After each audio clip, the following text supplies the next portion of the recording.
Hey guys, Joe here from 9 to 5ers. Welcome back. We are finishing up our series on working from home, and this is the one that I think people tend to screw up the most and has the biggest effect on their family life, and this is the going home part.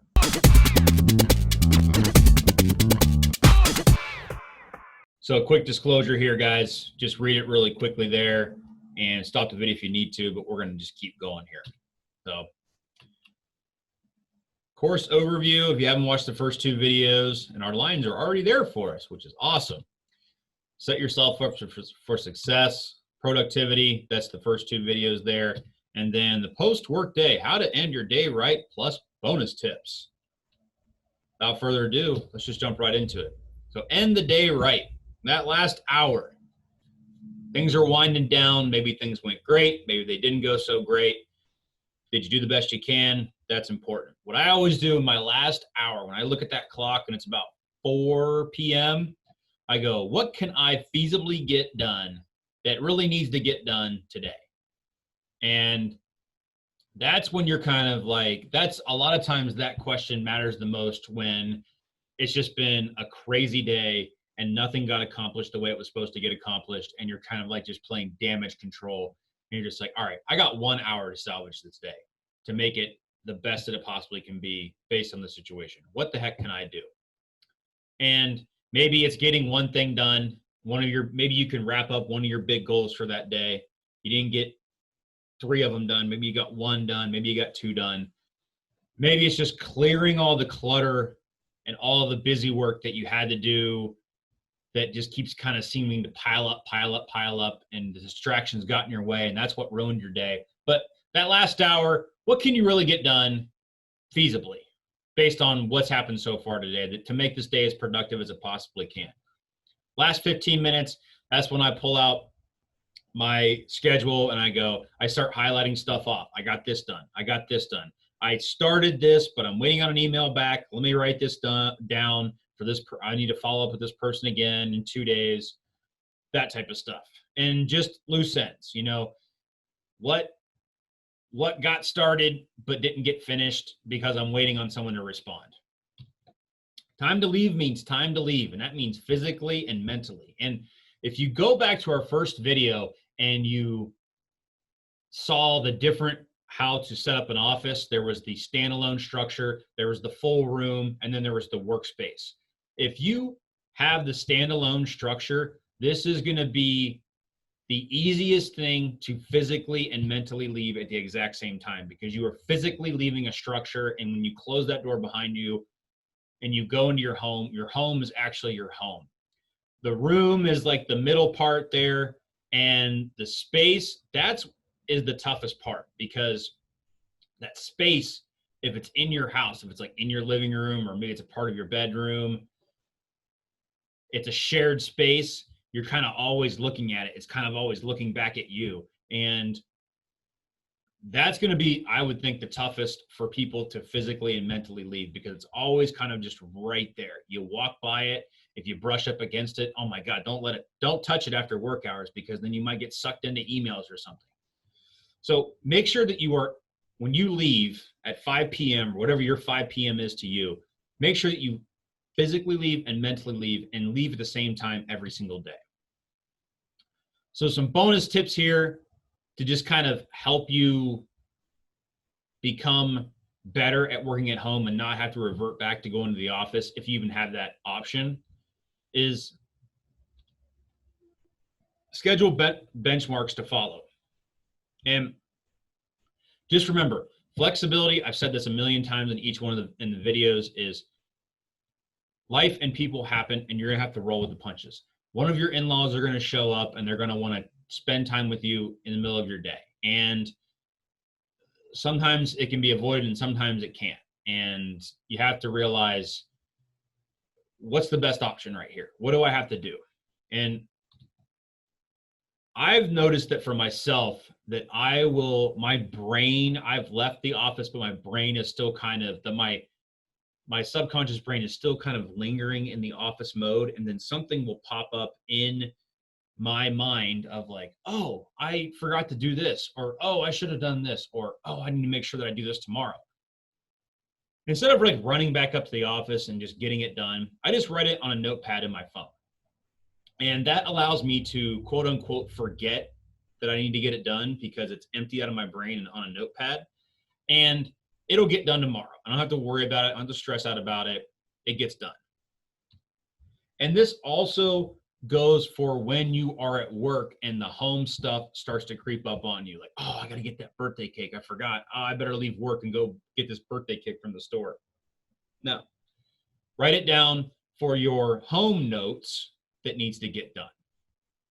Just because you're at home doesn't mean you need to muddy the waters up and do home stuff and work stuff all at the same time in one giant mixing bowl. That's not how it works here. So just have a notepad for each one, homework and office work, and make sure that when you're in that, when you remember it, just put it on the right notepad and get to it later on when you need to.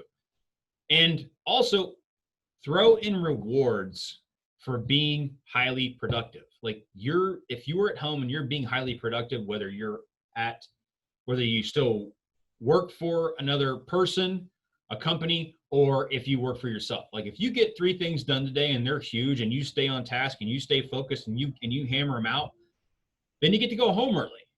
That works great on Fridays. And it also works great on Wednesdays when you need that extra, just like if I got out of here 2 hours early because I'm ahead of the week, I'm going to bust my butt to get that done. Bonus tips for children. The older ones can comprehend that working from home is something that is just, they get it. Their brains have developed far enough to where, like, I'm a small, tiny little adult person.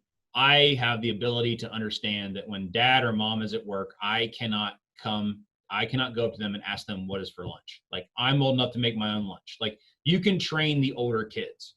And I'm not talking about, like, they don't have to be teenager level. They can be younger to where you can train your kids to do that. Now, little ones, then you got to kind of think a little bit outside the box here. And this is tough.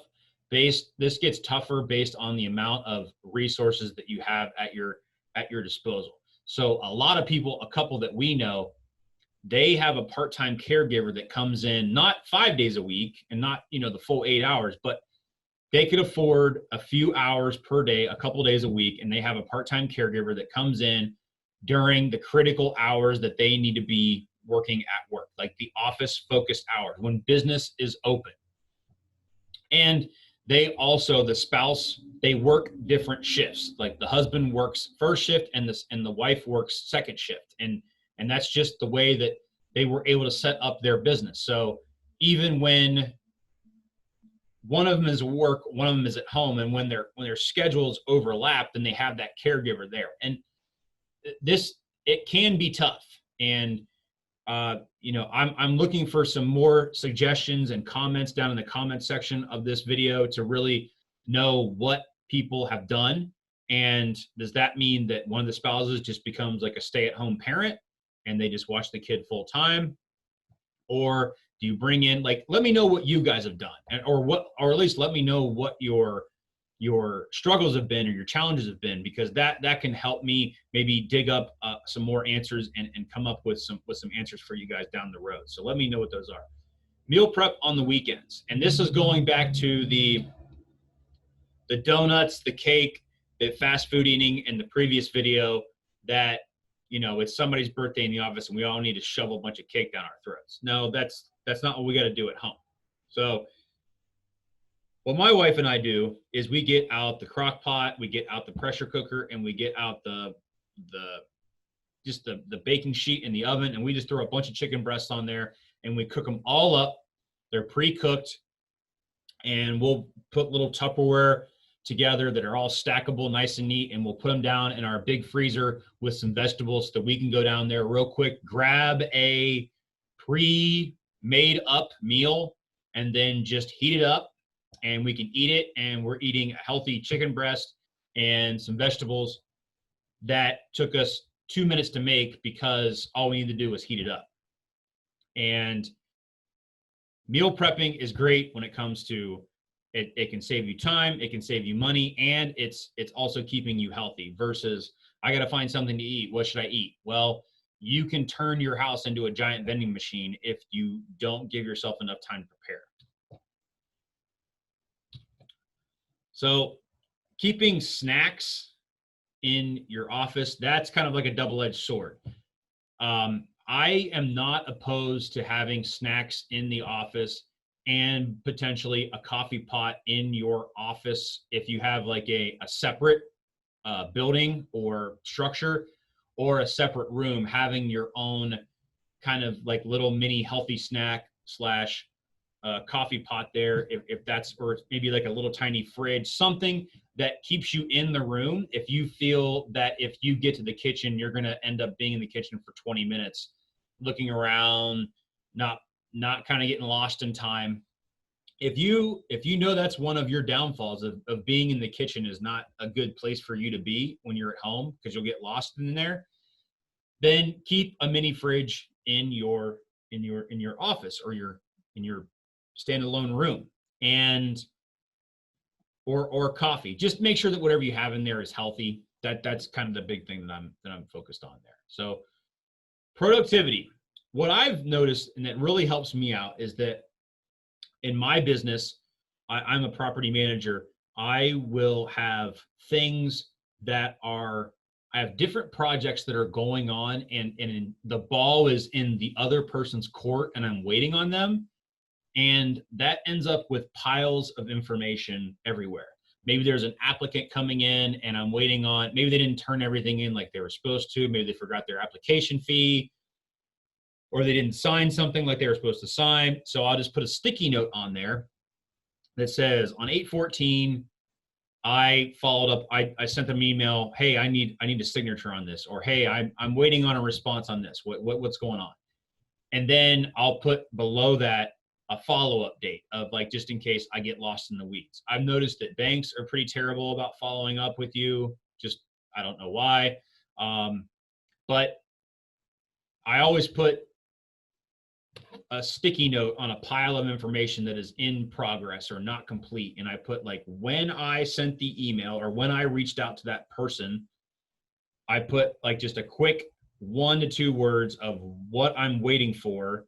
And then below that, I put the follow-up date of 8/22, like just in case they, so that I just don't, it just doesn't get lost in the ether. And that has really helped me out a lot of working from home. And I don't have to think about, okay, where's the plate that needs to be spun again before it falls off of the stick.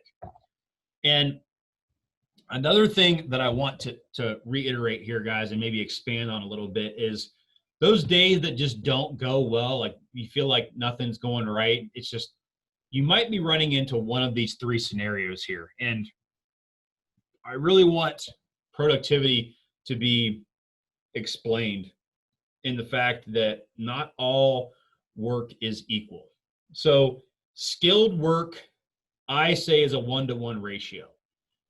So if it takes an hour for a skilled person to do a job, then it should get done in 1 hour. Now, as opposed to growth work, it's one task that should take an hour, but ends up taking 5 hours. And I just put 5 hours in there as an arbitrary number. It takes way longer than what you're expecting it to do. And this is because you are doing something that is skilled and has a learning curve, and you're learning the process as you're going. This is not something that you've mastered yet. And there's busy work. And busy work is, I say, is 15-to-1. A lot of times you have 10, 20 things on a list of things that you need to get done. And you're like, man, this is a lot of stuff. Or this is a lot of stuff. And it's like, yeah, maybe. But is it all just a bunch of busy work? Is it like responding to an email, getting some bills sent out, going to the post office, dropping a check off at a bank, like whatever, like little tiny stuff that doesn't require, like something that you could batch out, you could organize, you could kind of stack so that it gets done in a very efficient and effective manner. Maybe you can even delegate it. I say this is a 1 to 50 or 15-to-1 ratio. You can get 15 jobs done in an hour if you really push yourself. And the reason why I'm bringing this up is that sometimes people, when they're working in their own bubble or in their own kind of world, they sometimes think that they're doing skilled work when they're actually doing growth work, and they beat themselves up about it. So let me give you an example. Let's say that you're an accountant and you are not car savvy, and you decide to change the oil on your car by yourself. Well, and you've never done it before. Well, that's growth work. There is a little bit of a learning curve to changing the oil on your car.